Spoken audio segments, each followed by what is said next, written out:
Welcome to Cafe DC. I'm Faiz Rahman. Today we are going to focus on a very important subject, which is very important and very dear and near to lots of Pakistanis, but also to lots of people around the world. And one of them, a very able professor, is here with us to talk about the nuclear issue in Pakistan and, of course, in the region. Dr. Michael Crapo. Sir, thank you very much for joining us today. My pleasure. You are the author of several books, papers, numerous essays and articles, and I have watched you over the years. I have seen your work, and as I said before, you seem to be interested in the real issues in the region, and you come out as someone who has a lot of concerns as well as affinity for the region, not just for one area, one corner, one country, but the entire region. And this work, A Normal Nuclear Pakistan, is a testimony to it. So first of all, appreciate your work. Having said that, however, and I'm glad that you have, this is a very clever work, by the way, and I use clever with a lot of thought and responsibility. Clever in the sense that you have answered lots of questions that this paper would have raised without those answers. For example, you do mention in detail the Pakistan narrative. So we'll go into the details of this paper, but I just need to know the purpose of this study, A Normal Nuclear Pakistan, the motive and the purpose, please. Well, the motive, one motive, is to encourage colleagues in Pakistan to take another look at their program, at its objectives, how it fits into Pakistan's future and Pakistan's diplomacy. The nuclear program in Pakistan is a success story. Pakistan had all kinds of resistance, including from the United States, and it achieved a nuclear deterrent. At this point, it's a pretty good-sized nuclear deterrent. Estimates are that Pakistan has over 100 weapons, and Pakistan has the infrastructure to build many, many more.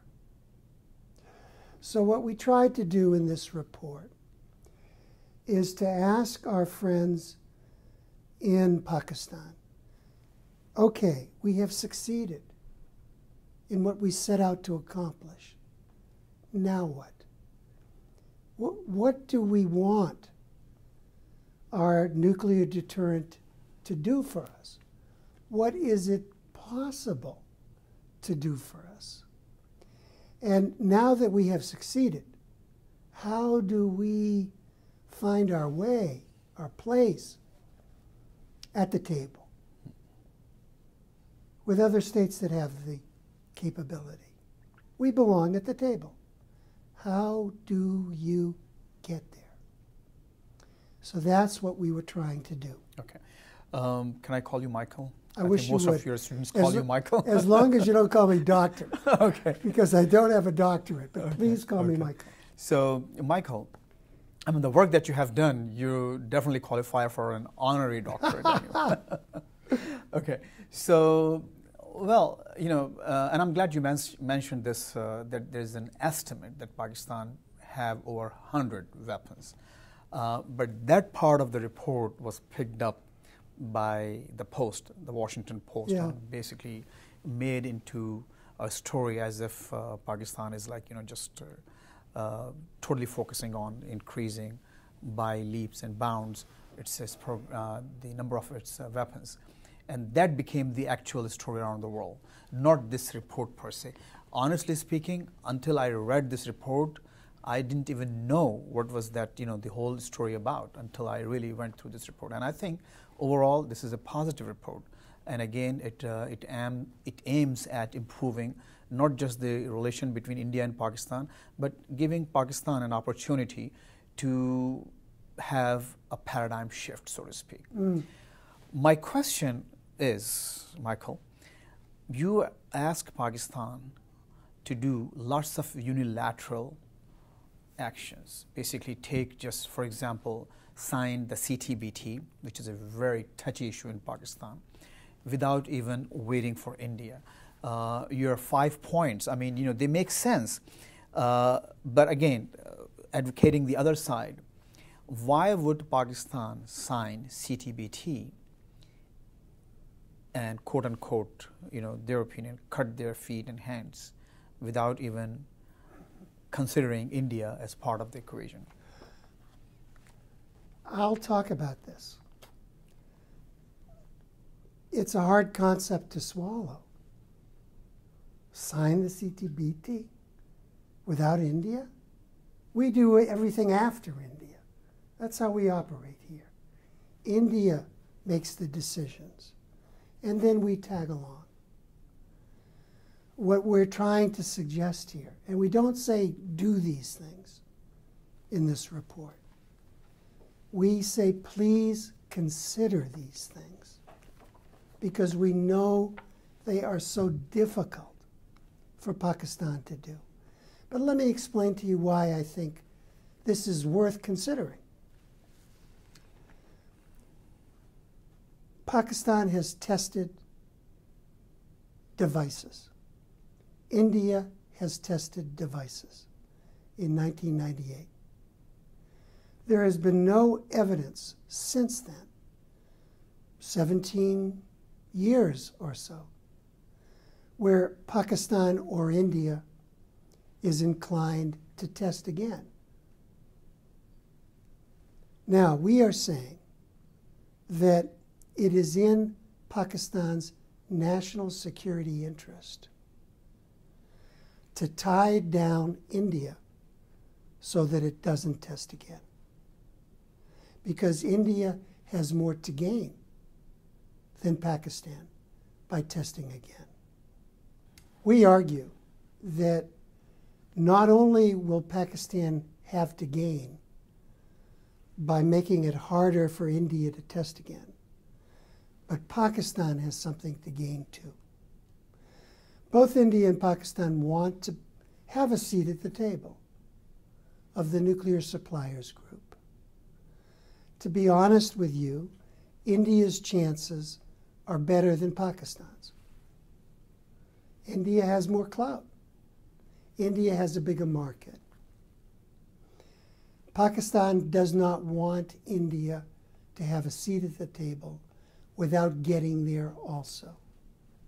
So what we have done in this report is to suggest a strategy where Pakistan has the active, proactive diplomacy, puts India in an awkward position of following Pakistan. And in doing so, Pakistan can set the criteria for membership into the nuclear suppliers group. You want to be a member?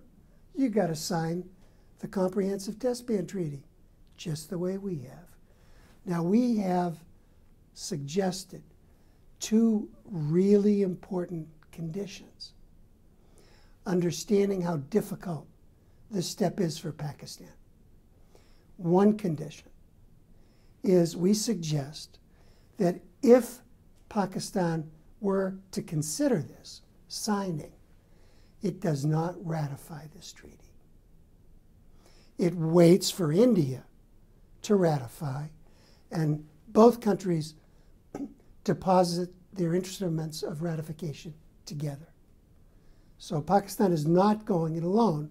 It's going first. It's not going alone.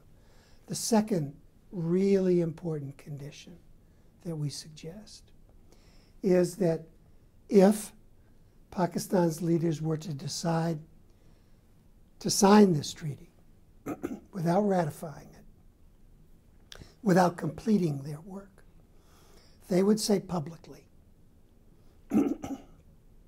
We are taking this extraordinary step to demonstrate our responsible nuclear stewardship. However, if India does not follow us, and if India tests nuclear devices, we will exercise the right under the treaty. There's a supreme national interests clause. You can get out because your supreme national interests dictate it. And you promise, if India is going to test, we are going to test. Which is Pakistan's position now. We're saying, in effect, you don't change your position, but you take this extraordinary step of signing a treaty, and your image in the international community changes. That's what we're suggesting. Okay.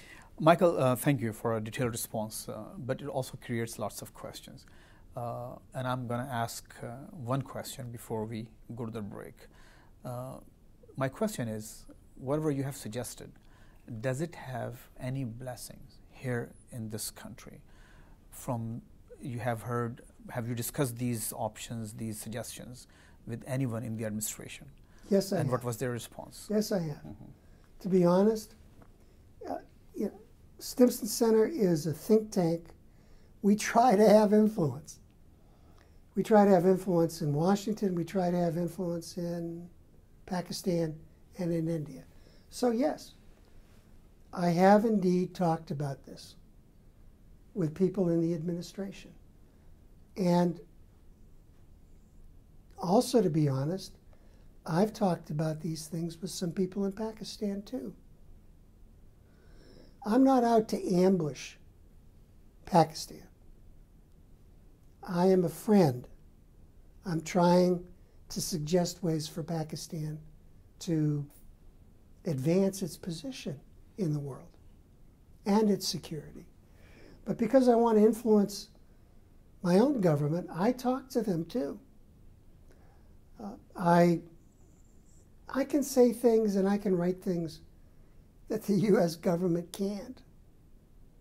Doesn't mean we agree, doesn't mean we disagree, but it's my role to push the envelope. Very good.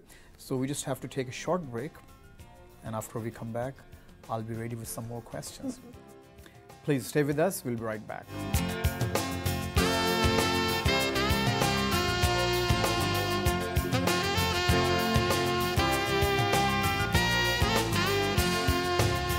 Pakistan has to establish its own guarantees. You can't look for anybody else in the world, even China, to guarantee your security.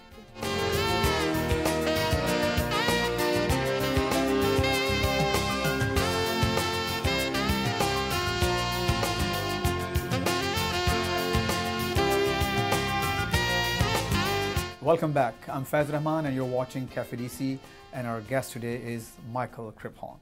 Welcome back, sir. Thank you. So, okay, my next question. Yes, you did talk to some people in the administration, but what's the guarantee if that based on this report, how would this report become part of like an official dialogue, a multinational official dialogue? Are you expecting that to happen, and how? You know what I'm saying? A dialogue among... A multinational, it has to be, I mean, if Pakistan is like signing CTBT, and then, you know, of course, the Americans have to maybe behind the scenes talk to the Indians or maybe some other, international powers. So how this document, this report becomes a conveyor of some kind of a deal later on? What kind of understanding would you need from other states, not just from Pakistan? Well, this is an NGO report. It's not a U.S. government report. U.S. government officials will acknowledge reading it. But I have heard no voice raised in the U.S. government in the open domain saying, this is a great plan. We endorse it. The U.S. government, I suspect, would not endorse it, certainly not publicly. Mm-hmm. Privately, it might find some of our recommendations to be useful. But I want to focus in on the word deal. Mm-hmm. It's a word that you used. Not only are our recommendations extremely hard for Pakistan to consider, but we also argue here that when it comes to nuclear weapons, Pakistan shouldn't make deals with anybody. Not with the Stimson Center, not with the U.S. government. If Pakistan's authorities are convinced that we need a certain number of nuclear weapons, that's not subject to transactional bargaining. Mm-hmm. It's your national security. So this isn't like trading military assistance for action against the Haqqanis. Mm-hmm. No. This is you figure out what you need Mm-hmm. with respect to your nuclear deterrent. And you do what you need to do. Mm-hmm. No bargains. Mm-hmm. The argument here is we're asking Pakistani colleagues to think again about what you need. And if you have got what you need, then we're suggesting to consider these Options. ideas. Mm-hmm. And we're also saying consider spending money on other things. Mm-hmm. Yeah, exactly. I mean, I understand what you're saying, but going back to one of your answers before, you said if Pakistan signs the CTBT, they don't have to ratify. Then India has to sign, and then they would turn in their... Both ratify together. Exactly. So, I mean, this is something which also involves India, Yes. right? You're talking about. So, yes, Pakistan, you give this, proposal to Pakistan. Pakistan likes it. They say, okay, we're going to go for this. But what are the guarantees that India would actually sign and then ratify it together with us? And also, would the Americans, would they let us be part of the NSG? So what I'm saying is yeah, I mean, yes, what you're suggesting, there's a lot of stuff which is unilateral. You're just asking Pakistan to do it, right? But at the same time, those unilateral actions also involve the inclusion or at least some kind of blessings from other powers in the region, as well as other international powers like maybe some European powers as well as guarantors. And who guarantees that they would also be allowed to sit on the table if they sign this and they would be part of the NSG? Pakistan has to establish its own guarantees. You can't look for anybody else in the world, even China, to guarantee your security. Where is China when there's a significant crisis between Pakistan and India, and your prime minister or your army chief immediately flies to Beijing and comes back empty-handed? You have to guarantee your own security. And you and your countrymen and women, it's your job to figure out what you need militarily. There are no guarantees, let's be honest. But I can tell you this. If Pakistan were to sign the CTBT, not ratify it, wait for India, make a statement, if they test, we test. And India goes to the NSG for membership, all right, I can guarantee you this. They will not get it unless they sign the treaty as well. I'll guarantee you that. Michael, yes, I have read the report myself, but would you, for our audiences, also tell us the other four options, other four recommendations actually? One of them, of course, is signing the CTBT. So what are the other four recommendations that you propose? Well, they're all hard, and they all go against the grain of transactional bargaining, the grain of waiting for India. We're not an actor here, we are a reactor. So every one of our recommendations challenges Pakistanis to rethink where they are in this world and how they can get a better spot.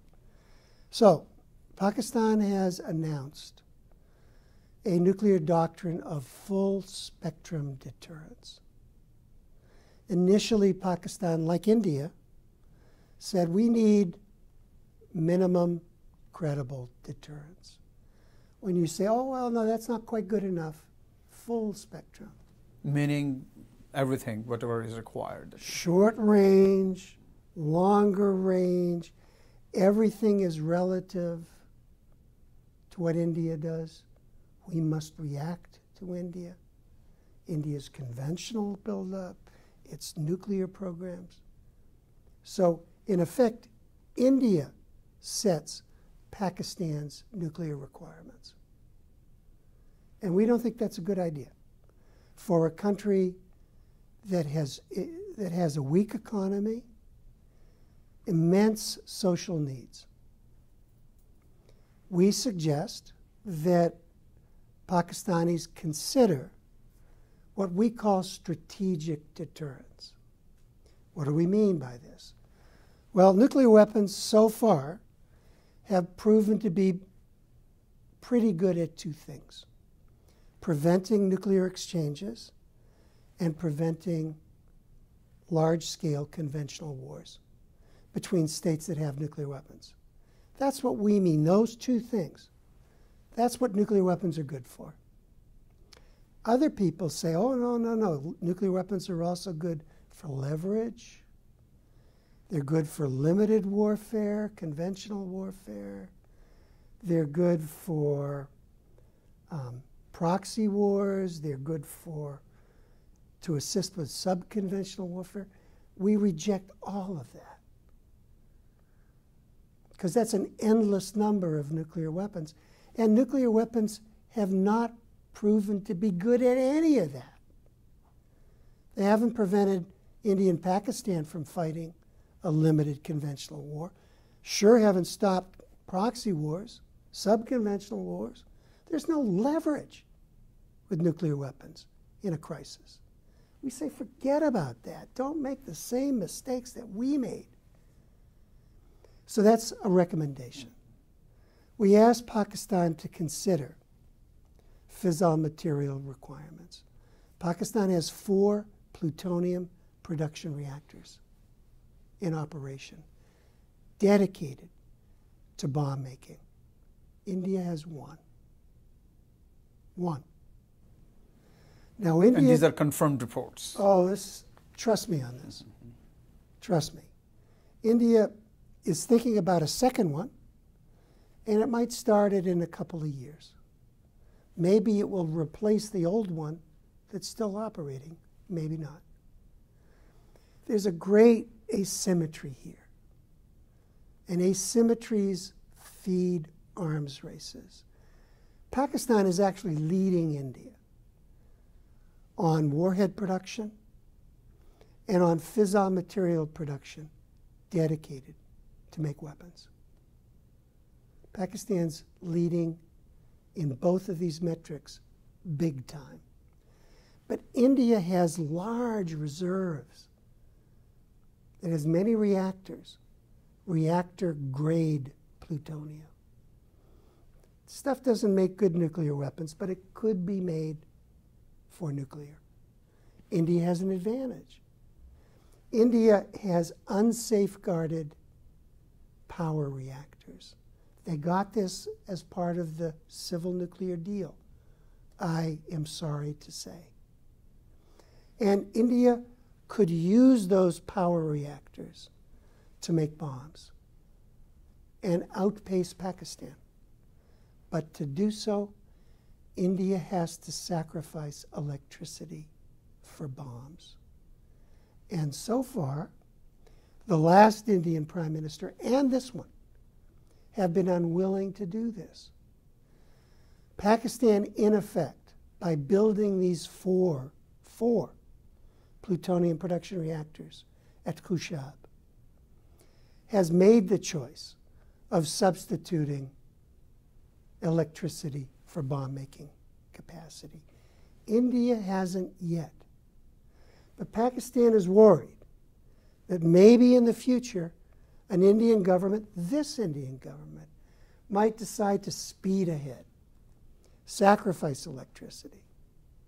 There's also something called a breeder reactor. If it works, it could be used for bomb making. And that's why you have so much fissile material for bombs. You're worried about worst cases. Most countries in the world with militaries worry about worst cases. We are asking you to consider, how much fissile material do you need? Do you really want to compete endlessly, open-endlessly, with this country 9 times your size, with an economy 9 times your size? So we ask our colleagues, please rethink your fissile material requirements.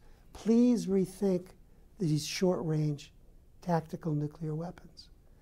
They are the least safe and secure weapons in Pakistan's arsenal. And they get in the way of a conventional homeland defense by the Pakistan Army. We ask you to consider this too.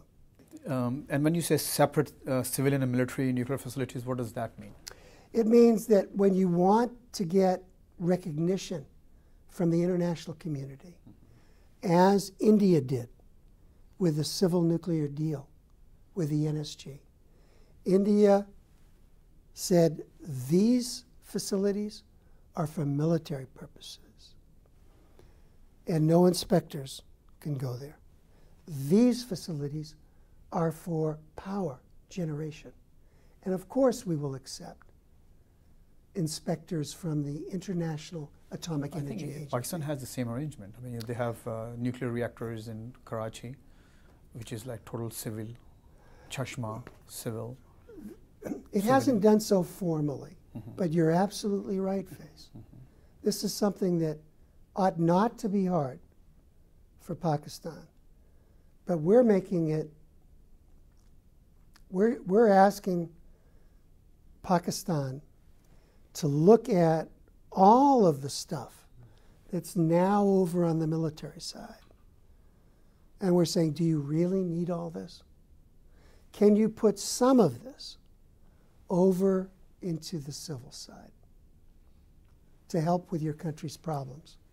Very good. Michael Crappon, thank you very much for your time, sir. Appreciate it. Thank you for a beautiful discussion. Thank you for watching this episode of Cafe DC. I'm Faiz Rahman, saying goodbye for this week.